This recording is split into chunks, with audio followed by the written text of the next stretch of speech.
Dans cette vidéo, on va parler de la deuxième loi de Newton. Donc cette deuxième loi de Newton, en fait, c'est le point de départ à utiliser pour résoudre un problème de mécanique qui consiste à trouver la trajectoire d'un mobile en connaissant par exemple les forces qu'il subit. Donc parlons de cette deuxième loi de Newton. Déjà, il faut être dans un référentiel galiléen pour pouvoir l'utiliser. Donc on précise avant de l'écrire, dans un référentiel galiléen, virgule, et donc la voici. La somme des forces extérieures est égale à la dérivée par rapport au temps. On en a déjà parlé de ce d sur dt dans la vidéo sur position vecteur, position, vitesse, accélération. D sur dt, ça veut dire dérivée par rapport au temps. Donc c'est la dérivée par rapport au temps de P. P, c'est la quantité de mouvement. Et P, c'est défini comme la masse du système, en kilos, multipliée par la vitesse de son centre de masse, V, donc c'est un vecteur. Le centre de masse, on va le noter G, je vais en reparler après, et la vitesse en mètres par seconde. Les forces ici, ce sont les forces extérieures qui s'appliquent sur le système. Leur unité de ces forces, c'est Newton. On verra dans les exemples ce que c'est que ces forces extérieures. Donc c'est les forces qui viennent sur le système, qui s'appliquent sur le système. Maintenant, on va faire deux cas particuliers. Premier cas particulier, c'est si la masse du système est constante, ce qui est très souvent le cas. Si par exemple, tu suis une balle de foot, de tennis, de basket, de ce que tu veux, de golf, qui part d'un endroit qui a une certaine trajectoire et qui atterrit ailleurs, la masse de la balle est constante. C'est toujours la même masse, il n'y a pas de perte de masse. Si tu suis une automobile, c'est pareil. Etc. Dans la plupart des cas, l'objet que tu vas suivre garde sa masse. Il y a un cas très courant, en exercice en tout cas, du système dont la masse varie, c'est la fusée. La fusée part avec des réserves pour sa propulsion, et ces réserves vont être brûlées, donc finalement vont être éjectées sous forme de gaz. Donc en fait, la masse de la fusée varie au cours du temps. Donc si on est dans le cas très courant de la masse qui est constante, alors on va pouvoir faire quelque chose, parce que comme la masse est constante, quand tu vas dériver par rapport au temps m fois vg, ben comme m est une constante, elle sort de la dérivée, et tu as juste m fois la dérivée de v. Donc c'est ce que j'ai écrit là. Somme des forces extérieures est égale à m fois la dérivée de v par rapport au temps. Et la dérivée de v par rapport au temps, on a vu dans une vidéo que c'est l'accélération. Donc on se retrouve avec somme des forces extérieures est égale à m, la masse du système, fois l'accélération de son centre de masse. Si maintenant le système, c'est juste un point, ben si c'est juste un point, son centre de masse, c'est ce point. Donc en fait, ce qui va changer, c'est qu'au lieu d'écrire g, ben je mets rien du tout. C'est la vitesse du point. Donc c'est m fois dv sur dt, et dv sur dt, c'est l'accélération. Donc c'est m fois l'accélération. Alors, maintenant, ce fameux centre de masse là que j'ai noté grand G, comment le trouver? Déjà, quelle est la définition du centre de masse? Le centre de masse, c'est le barycentre des masses. C'est-à-dire en quelque sorte le point d'équilibre des masses. Alors, remarque importante, c'est que si le champ de pesanteur est uniforme, ce qui est le cas à la surface de la Terre par exemple, c'est aussi le centre de gravité. Centre de masse et centre de gravité, c'est la même chose. Si jamais tu n'es pas dans ce cadre-là, un champ de pesanteur non uniforme, quelle est la différence entre les deux? C'est que le centre de masse, c'est le barycentre des masses, alors que le centre de gravité, c'est le lieu où s'exerce le poids, et il ne sera pas tout à fait au même endroit. Dans la plupart des exercices que tu vas rencontrer cette année, tu vas avoir affaire à un champ de pesanteur uniforme, et donc barycentre de masse, centre de gravité, c'est la même chose. Pour information, un autre nom de barycentre de masse, on appelle aussi ça, donc le centre de masse, on l'appelle aussi le centre inertiel, ou le centre d'inertie. Alors du coup, on va le noter grand G, puisqu'on va confondre centre de gravité et centre de masse. Et alors pour le trouver, il y a une relation liée au fait que c'est un barycentre, c'est que la masse totale du système fois OG, le vecteur OG, est égale à la somme des différentes masses fois OMI. Donc c'est la somme sur I des MI OMI. On va donner dans un exemple comment utiliser cette formule. Alors O, c'est le centre d'un repère. G, c'est donc le centre de masse. MI, c'est la masse du IM point. Et OMI, c'est le vecteur position de ce IM point qui constitue le système. Donc prenons un exemple simple, c'est-à-dire un système composé juste de deux points, M1, M2. Donc tu vois, dans cette somme, I, premier tour va valoir 1, deuxième tour va valoir 2. Dans la somme, il y a juste deux termes. Donc on y va. Donc j'ai placé ici, pour être un peu cohérent, un point O, centre d'un repère, et j'applique la formule. Que vaut la masse totale? Ben, la somme des deux masses. Celle-ci c'est m, celle-ci c'est m. Donc ça fait 2m. Donc 2m fois le vecteur OG égale. On y va pour le premier tour de la somme, le premier terme de la somme. Donc première masse, m. Donc c'est m fois OM1. M fois OM1, plus deuxième terme. Cette fois-ci, c'est la masse numéro 2. La masse numéro 2, sa valeur, c'est m encore. Donc m fois OM2. OM2. Donc à partir de maintenant, on va travailler un petit peu. On va décomposer OG par la relation de Chasles en disant que c'est OM1 plus M1G. Rien de magique. Ah, je m'aperçois que j'ai oublié le M. À droite, j'y touche pas. MOM1 plus MOM2. Ensuite, ici, ce que je vais faire, c'est que le 2 OM1, je le fais passer à droite. Donc du coup, ça devient moins 2 OM1, et comme il y était déjà une fois, il y a un moins qui apparaît. Et à gauche, il reste 2M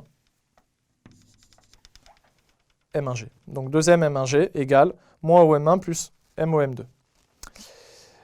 Là, de nouveau, je vais utiliser la relation de Chasles. Moins OM1, c'est M1O. Et M1O plus OM2, ça fait M1 M2. Le M est en facteur, donc ça fait M, M1 M2. Et à gauche, ça n'a pas changé, c'est pour ça que je ne l'ai pas écrit, 2M M1G. Et ensuite, j'ai plus qu'à simplifier les M. Et le 2 part à droite. Ça fait bien M1G égale M1 M2 sur 2. Évidemment, j'ai mis quelle surprise? Pourquoi? Pourquoi c'est pas une surprise? Regarde où il est du coup le point G. Le vecteur M1G, c'est M1 M2 divisé par 2.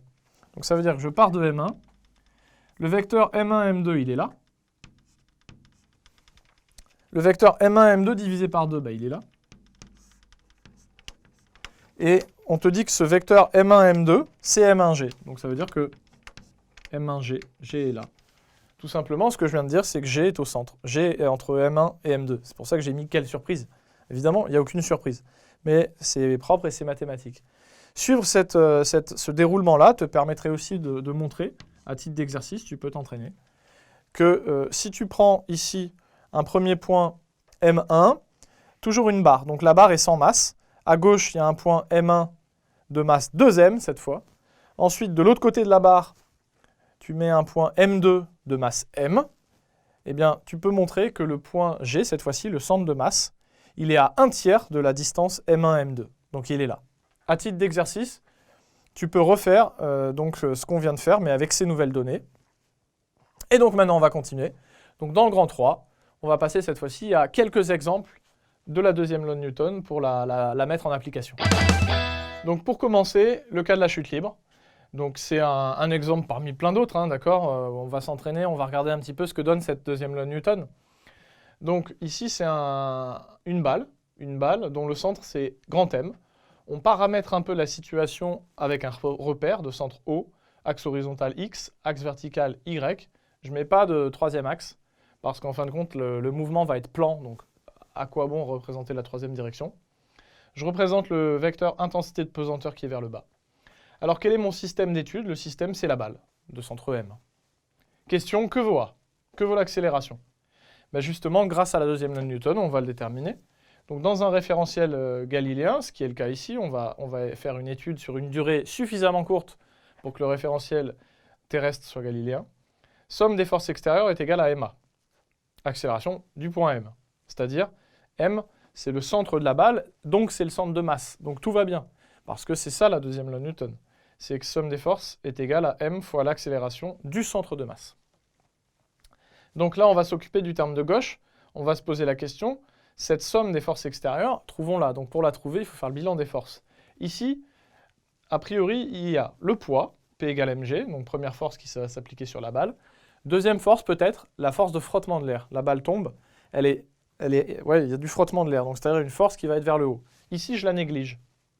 Donc au final, il n'y a que le poids. Donc on peut écrire que mg est égal à ma. On simplifie les masses, c'est les mêmes, A égale g. Donc le vecteur accélération, il a deux composantes. C'est un vecteur, donc il se décompose selon l'axe x et l'axe y. Sa composante selon l'axe x, c'est ax. Sa composante selon l'axe y, c'est ay. Et g, décomposons-le. Donc g, c'est un vecteur qui est purement vertical vers le bas. Donc il n'a pas de composante horizontale. donc sa composante vaut 0 horizontale, et sa composante verticale est négative, parce qu'elle va dans le sens inverse de l'axe Y, moins G, avec G qui vaut 9,81 mètres secondes moins 2 à Paris, par exemple. Donc voilà, on a répondu à la question, on a trouvé ce que vaut l'accélération. Alors tu vas me dire, mais ça s'arrête là, c'est tout? En fait, pas tout à fait, mais on ne va pas le voir dans cette vidéo-là. Pas tout à fait. En fait, une fois qu'on a l'accélération, on peut remonter à la vitesse, puis à la position. Donc déterminer la trajectoire de cette balle qui va tomber. Comment? Rappelle-toi, l'accélération, c'est la dérivée de la vitesse. Mais du coup, la vitesse, on peut le trouver en faisant la primitive de l'accélération. Puis la position, la primitive de la vitesse. Mais on verra ça dans une autre vidéo. Deuxième exemple, un bateau. Donc là, on va faire l'hypothèse que ce bateau a un mouvement rectiligne uniforme et on se pose une question, c'est que valent les forces qui s'exercent sur ce bateau? Donc, voilà la situation. Ici, il y a un bateau, à voile, pourquoi pas. Donc, il navigue sur une eau à l'horizontale. Hein. L'eau, a priori, est horizontale, bien sûr. Le poids s'applique sur le centre de gravité, c'est vers le bas. Ensuite, le bateau flotte parce qu'il y a la poussée d'Archimède, donc c'est une force qui est vers le haut. La force de traction s'exerce au niveau des voiles et vers la droite. On va dire que le bateau avance vers la droite. Et l'eau exerce un frottement sur la coque du bateau. Donc cette force de frottement, elle est opposée à la vitesse, c'est-à-dire donc elle est vers la gauche. Maintenant, on veut en savoir un peu plus sur ces forces. Et donc, grâce à la deuxième loi de Newton, on va en savoir un peu plus. Donc, si la vitesse est constante, l'accélération, c'est dv sur dt. La dérivée d'une constante, c'est 0. Donc l'accélération vaut 0. Dans le référentiel galiléen, on a dit que la somme des forces était égale à ma. Donc la somme des forces est égale au vecteur nul. Et qu'est-ce que ça veut dire que cette somme des forces est égale au vecteur nul? Eh bien, ça veut dire que la somme des différents vecteurs doit valoir 0. Donc en fait, on va les traiter horizontaux, puis, on va s'occuper que des vecteurs horizontaux dans un premier temps, et ensuite des vecteurs verticaux. Pourquoi? Parce qu'ils ne peuvent pas interagir. On ne peut pas compenser, si tu veux, un vecteur vertical par un vecteur horizontal. C'est pour ça que, pour utiliser le fait que la somme des forces vaut 0, d'abord je vais m'occuper des forces horizontales, puis des forces verticales. Donc on y va. Les forces, en l'occurrence, je commence par les forces verticales. Donc, bon, les deux, il n'y en a que deux. Donc si elles se compensent, ça veut dire que leur somme vaut 0, ça veut dire que l'une est l'opposé de l'autre. C'est ce que j'ai écrit là. La force d'Archimède, la poussée d'Archimède, c'est moins le poids. Et puis ensuite, on s'occupe des forces horizontales.